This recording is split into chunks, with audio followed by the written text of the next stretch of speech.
تو سب سے پہلا کام کیا بتایا گیا کہ اگر عورت اطاعت نہیں کرتی، تمہیں تمہارا حق نہیں دیتی، تو تم اس کے ساتھ نرمی برتو. فعظوہن، نصیحت کرو، سمجھاؤ بجھاؤ. نہیں مانتی، سنتی ہی نہیں، اس پر توجہ ہی نہیں دیتی. اب کیا کرو؟ وہجروہن فی المضاجع، کٹی کر لو، یعنی بستر چھوڑ دو اس کا. بیڈ روم بھی ہو سکتا ہے، یعنی بیڈ روم الگ کر لو یا بیڈ الگ کر لو، یا ممکن نہ ہو اور جگہ نہ ہو یا اور بیڈ نہ ہو تو منہ موڑ لو، یعنی ناراضگی کا اظہار، خفگی کا اظہار. اب دیکھیں کہ بہت سے معاملات اس سے پھر سلجھنے لگتے ہیں. عورت کے لیے شوہر کی بے رخی بہت تکلیف دہ چیز ہوتی، ناقابل برداشت. جب دیکھتی کہ شوہر ناراض ہو گیا تو پھر اس کو فکر ہونے لگتی. وہجروہن، ان کو چھوڑ دو.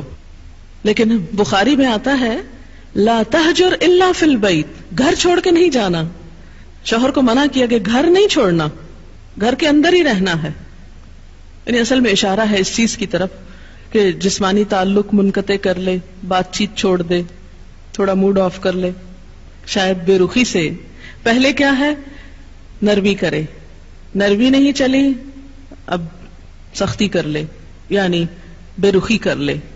کچھ لوگ سمجھانے سے مان جاتے ہیں، معاملہ حل ہو گیا. کچھ لوگ ناراضگی سے مانتے ہیں، وہجروہن سے مان جاتے ہیں. لیکن کچھ ایکسیپشنل کیسز ایسے بھی ہوتے ہیں کہ جن کو نہ دوا اثر کرتی نہ انجیکشن اثر کرتا ہے، ان کے لیے آپریشن ضروری ہوتا. کچھ بیماریوں کا علاج آپریشن کے بغیر نہیں ہوتا، کوئی چارہ نہیں، اوپن ہارٹ سرجری ضروری. اب اس کے لیے کیا ہے؟ وَاضْرِبُوهُنَّ. اس ایک لفظ سے اتنا بھڑکتی ہیں عورتیں. دیکھ، اللہ نے تو ہمیں کوئی عزت ہی نہیں دی، لکھا مارو ان کو. اب اگر آپ ساری آیت چھوڑ کے صرف مارو والی پکڑ لیں تو زیادتی والی بات ہوگی نا. یہ نہیں دیکھا کہ کب مارو، کیوں مارو، یا کتنا مارو، یا کس کو مارو. کیا اللہ کے رسول صلی اللہ علیہ وسلم نے کبھی کسی کو مارا؟ کبھی زندگی میں کسی عورت پہ ہاتھ نہیں اٹھایا، ایک مثال نہیں. ورنہ اگر یہ اتنا ضروری ہوتا تو آپ خود مار کے دکھاتے. لیکن آپ کی سنت میں ایسی کوئی چیز نہیں ملتی. آپ دیکھیں کہ کچھ بیماریاں ایسی ہوتی ہیں کہ جس میں الیکٹرک شاکس لگائے جاتے ہیں نا، تو یہ ایک طرح سے شاک لگانے والی بات. اور مارنے سے مراد یہ نہیں کہا گیا کہ مار کے ہڈی پسلی توڑ دو. دو چیزیں شرائط ہیں ساتھ. منہ پہ نہیں مار سکتے. نمبر 2، ایسی مار نہیں مار سکتے کہ نشان چھوڑے. یعنی مارنے میں کوئی مار غیر مبرح کا لفظ آتا ہے، ایسی مار نہیں کہ جس میں ان کے جسم پر کوئی نشان آئے. ابن عباس نے اس کی تفسیر کی ہے کہ جیسے مسواک، ٹوتھ برش، ایک پین. اور بعض علماء نے یہ کہا کہ صرف یوں اشارہ، کیونکہ یہ کہا گیا نا ایسی مار نہ مارو کہ چوٹ آئے. یہ حدیث وضاحت کر رہی ہے کہ چوٹ نہ آنے دینا. تو پھر اگر چوٹ نہ آئے تو وہ کون سی مار ہے جس میں چوٹ نہ آئے؟ چوٹ تو آئے گی، لگے گی تو چوٹ آئے گی.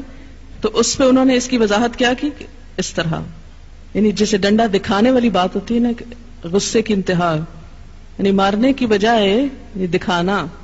اور ابن عباس نے کہا کہ صرف جیسے مسواک جیسی چیز کو، یعنی جیسے کسی کو جھنجھوڑنے کے لیے، کیونکہ کسی بھی سخت چیز کو دیکھ کر عورت ایک دم جھٹکا لگتا ہے اس کو کہ اچھا اب ہاتھ اٹھے گا، مار نہیں کھا سکتی. اور پھر اس میں آپ دیکھیں کہ یہ ایک نفسیاتی طور پر ایک اصلاح کا وہ رکھا گیا. اور پھر ایک اور چیز آپ دیکھیں کہ ایک مرد جو اتنا مظلوم ہو، آخر اس کا کتھارسس بھی تو ہونا تھا نا. ایک مرد جس کی بیوی بدتمیزی کرتی، بد کلامی کرتی، بات نہیں مانتی، حجت بازی، بحث، اور اس کے ساتھ ساتھ وہ بے وفا بھی ہے، اب روز غصے میں ہے، شوہر روز غصے میں ہے، کسی طرح سمجھانے سے سمجھ نہیں رہی، ناراضگی کو کچھ نہیں جانتی. تو کیا اب چھوڑ دیا جائے اس کو اس حال پہ؟ نہیں. گھر کو بچانے کے لیے آخری چارہ کار کہ آخری درجے تک پھر پریشرائز کرو کہ وہ پلٹ آئے، گھر کو بچائے، لوٹ آئے. ورنہ یہ بھی کہا جا سکتا تھا طلاق دے دو، نہیں بات مانتی طلاق دے دو. کتنا آسان تھا یہ کہنا. لیکن نہیں، طلاق نہیں، گھر کے اندر رکھتے ہوئے اصلاح. پھر اسی طرح آپ صلی اللہ علیہ وسلم نے فرمایا کہ کوئی اپنی بیوی کو یوں نہ مارے جیسے اپنے غلام کو مارتا ہے. پھر اسی طرح آپ صلی اللہ علیہ وسلم نے مارنے سے منع بھی کر دیا تھا. تو ہوا یہ کہ عورتیں بہت زیادہ دلیر ہو گئیں اور اس پر پھر اجازت دے دی گئی. اور آپ نے ساتھ ہی اجازت دینے کے ساتھ ہی فرمایا وَلَن يَضْرِبَ خِيَارُكُمْ، اور تم میں جو اچھے لوگ ہوں گے وہ ہرگز نہیں ماریں گے. یہ آپ نے خود فرمایا. اجازت دینے کے ساتھ کیا فرمایا؟ وَلَن يَضْرِبَ خِيَارُكُمْ. ایک اور چیز کہ ابتدا میں جب سب سے پہلے یہ مسئلہ پیش آیا سعد بن ربی نے اپنی بیوی کو جنگل میں یعنی باہر کہیں ایک تھپڑ مار دیا. کوئی بات ہوئی ہوگی, خاتون اپنے باپ کے پاس آ گئی. باپ بیٹی کو لے کے حضور صلی اللہ علیہ وسلم کے پاس شکایت لے کے آ گئے کہ آپ کے ایک صحابی نے میری بیٹی کو تھپڑ مارا ہے. آپ نے فرمایا اول تقتص من, جاؤ تم بھی بدلہ لے لو, تم بھی مار لو. کیونکہ آپ صلی اللہ علیہ وسلم بہت انصاف پسند تھے. آپ نے کہا جاؤ بدلہ لے لو, تم بھی مار لو. وہ چلی گئی کہ وہی آ گئی کہ نہیں, عورت نہیں مارے گی. آپ صلی اللہ علیہ وسلم نے فرمایا اردنا امرا واراد اللہ امرا والذی اراد اللہ خیر. ہم نے ایک چیز چاہی تھی اور اللہ نے کچھ اور چاہا, اور جو اللہ نے چاہا وہی زیادہ بہتر ہے. اس کو کیوں بہتر کہا گیا؟ اس لیے کہ اگر عورت مارے گی تو مرد کو بھڑکا کے زیادہ مار کھائے گی. آپ دیکھیں نا, جب دو بچے لڑتے ہیں تو جو اس میں طاقتور بچہ ہوتا ہے وہ دوسرے کو پیس ڈالتا ہے. اب ایک نرم و نازک عورت کو اگر اسلام کہتا ہاں مارو اپنے شوہر کو, تو کیا ہوتا؟ ہلکا سا ہاتھ مارتی شوہر کو عورت اور اپنا ہی ہاتھ دکھا بیٹھتی اور سوج جاتا, اور شوہر کو بھڑکا کے چند مارے اور بھی کھاتی. اب دیکھیں شوہر طاقتور ہے, اس میں عورت کا ہاتھ روک کے عورت کو بچایا گیا کہ تم اس کو پرووک نہیں کرو, تم پرووک کرو گی وہ اور مارے گا, تو اس میں پسے گا کون؟ عورت پسے گی. ورنہ یہ نہیں کہ نعوذ باللہ عورت کے ساتھ ڈسکریمنیشن کی گئی اور عورت کو کہا نہیں نہیں وہ تو بے شک مارتا رہے, تم نہیں مار سکتی کیونکہ تم عورت ہو.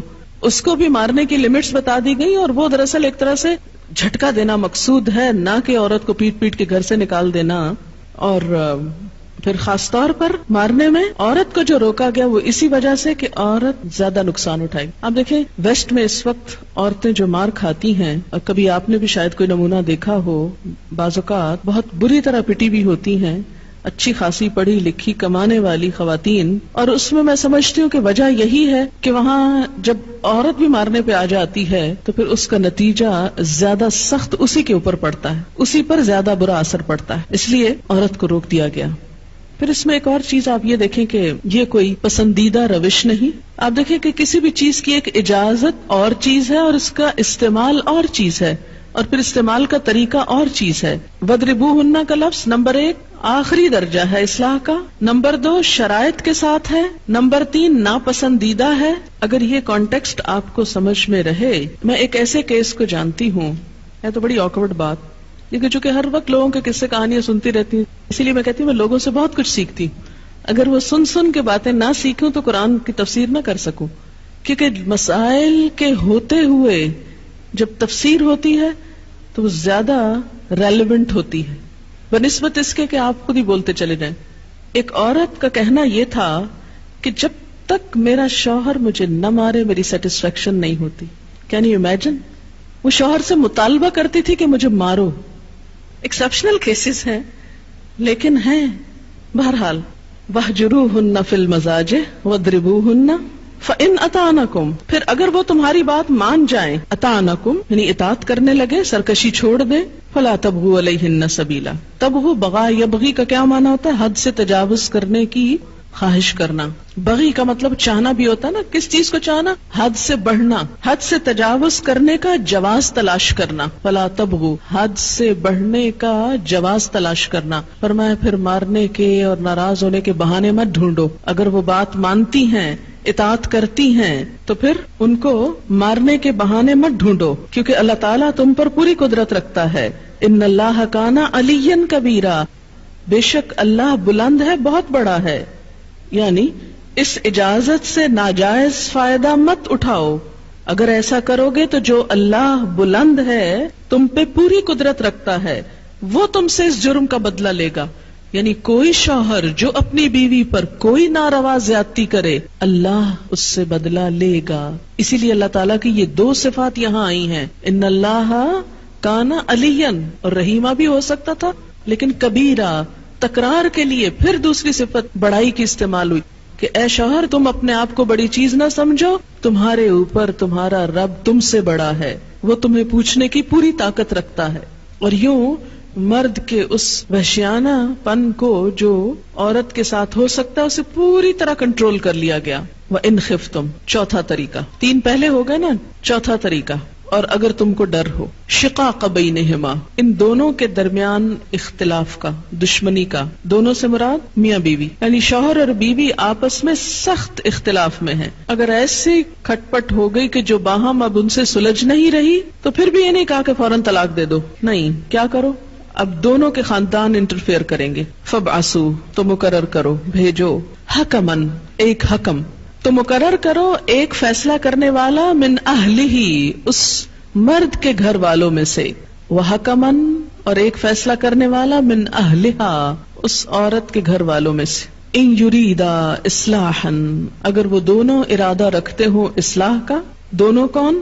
دونوں میاں بیوی بھی ہو سکتے ہیں اور دونوں حکم بھی ہو سکتے ہیں۔ بعض اوقات کیا ہوتا ہے، لڑکی والے لڑکی کی سائیڈ لے رہے ہیں، لڑکے والے لڑکے کی لے رہے ہیں، پھر وہی جھگڑا ہے، کوئی اصلاح نہیں ہو رہی۔ تو اگر دونوں حکموں کی یا دونوں میاں بیوی کی نیت ہے اصلاح کی، یوفق اللہ بینہما، اللہ ان دونوں میں موافقت پیدا کر دے گا، اللہ تعالیٰ اصلاح کر دے گا، یعنی بگڑے ہوئے حالات سنور جائیں گے۔ اور یہ اس لیے بھی کہ جب بہت جھگڑے ہونے لگتے ہیں نا، تو انسان کو خود سوچنے سمجھنے کی صلاحیت معوف ہو جاتی، اتنی تو میں اتنی تو تکرار ہوتی ہے کہ بعض اوقات انسان سک ہو جاتا ہے، تھک جاتا ہے، اور وہ سمجھتا ہے کہ نو وے، اب کوئی راستہ نہیں، بس اب مجھے چلے جانا چاہیے یہاں سے۔ لیکن ایسے موقع پر بھی اللہ تعالیٰ نے تنہا نہیں چھوڑا لڑنے والوں کو، ایک گھر کو ٹوٹنے سے بچا اور کہا اب دوسرے لوگ بیچ میں آئیں، وہ حالات سلجھائیں۔ اگر دونوں فریقین کی نیت ہے گھر بسانے کی تو اللہ یوفق اللہ بینہما، اللہ بھی توفیق دے دے گا۔ ان اللہ کان علیما خبیرا، بے شک اللہ علم والا بھی ہے، خبر والا بھی ہے،